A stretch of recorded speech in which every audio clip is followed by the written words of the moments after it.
Hello to the two of you. Pete, I don't know how you keep giving us, like, it just keeps getting better and better with these series that you're bringing us. This one was extremely extraordinary. And as a Canadian girl, I've always been an American history buff. I wanted to know what intrigued you about this time period, and then how nervous you were about the daunting task ahead of you to make this. Yeah.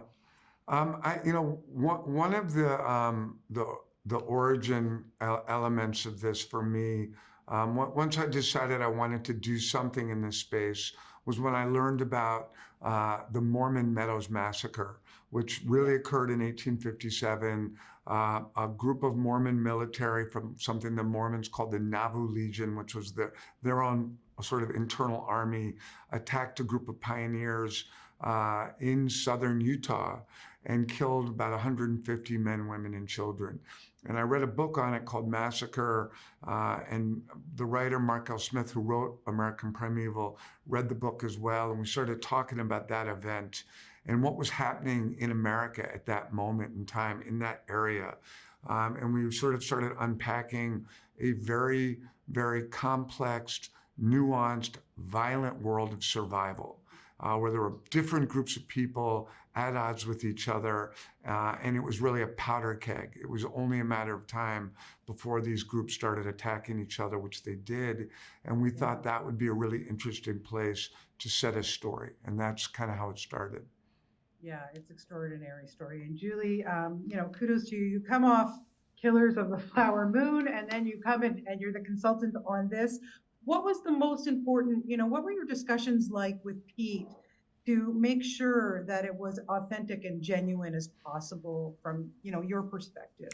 Well, the most important thing is really part of the research and engaging those tribes. So, my job is to make sure that Pete has, the most accurate information. And that requires getting the right people in front, to go down on that set and to come off. And, these are not people that are movie people. We're engaging the tribes to help tell their story.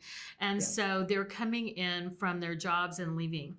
And coming in and basically sitting down and taking a look at every aspect of each department and what they're doing for the authenticity part of it. And then it's sitting down and Pete is then starting to ask for what he needs. And, one of the strongest things, well, there are many strong things in this story that are represented, but one of the things is language. And Pete really had put a lot of the language into the script. And then as we continued, he would, tweak and add certain things as all directors do every day. Something comes in and then it gets written down. Well, Sorry about that.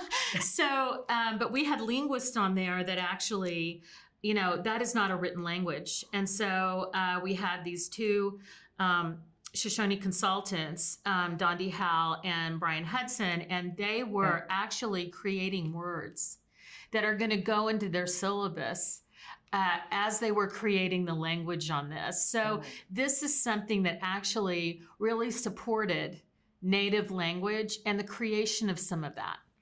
Yeah, pretty amazing. Pete, honestly, clearly you and Taylor have something good going here. You go way back, my friend, and how on earth, like, what is that connection with the two of you? Why does it work so well? And then for him to have gotten through this, I mean, he really loves you and trusts you. There's no question, but you really put him through the ringer on this one. Well, I always put him through the ringer. I mean, I've smashed him on a football field. I blew him up in Afghanistan. I had him fight aliens in Battleship. I killed him with an opioid overdose in Painkiller. I mean, he kind of got off easy in American Primeval now that I think about it. Oh, no, well, I can't talk about how it ends, but I No, mean, yeah, no. I don't know. I guess I love Taylor and I love just smashing him on camera. So maybe I Yeah, don't love him. I don't know. It's a love-hate, maybe. But I really do trust him. And he's like, I never had a brother. So he's as close to a little brother as I've ever had. And we've just had a really great run. And I'm really happy to have him as a friend. Well, listen, like I said, this is the most extraordinary series I've seen in a long time. I was riveted from beginning to end. Thank you so much Thank to the you. two of you for your time today. And thank you, Pete, for another phenomenal Appreciate it. series. Wow. You're Thank you. welcome. Take care. Bye-bye.